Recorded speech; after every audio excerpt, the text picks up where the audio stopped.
Have you ever struggled with the clear coat runs and wish for a faster, easier fix? In this video, I'm going to show you a game-changing method to remove them without the struggle of sanding.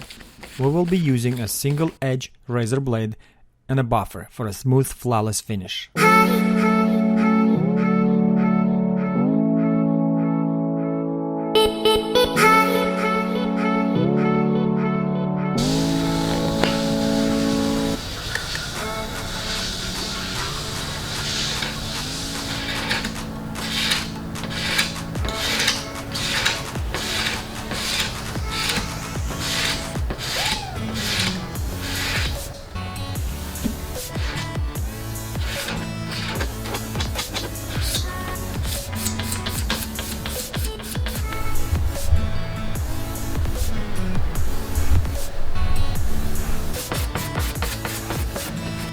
These are the results just from using a razor blade.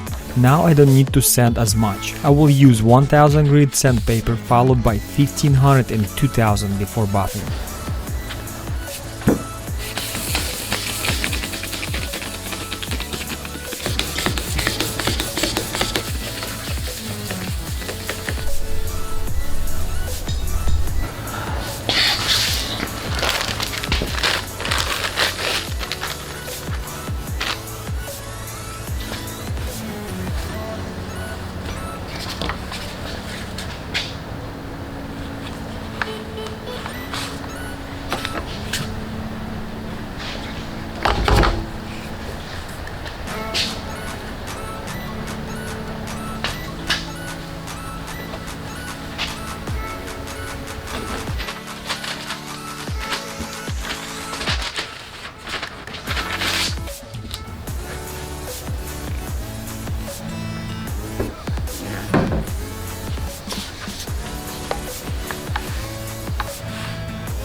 And that's it. With this simple technique, you can remove clear coat runs quickly and easily. Thanks for watching, guys. Don't forget to like, subscribe, and I will see you in next video.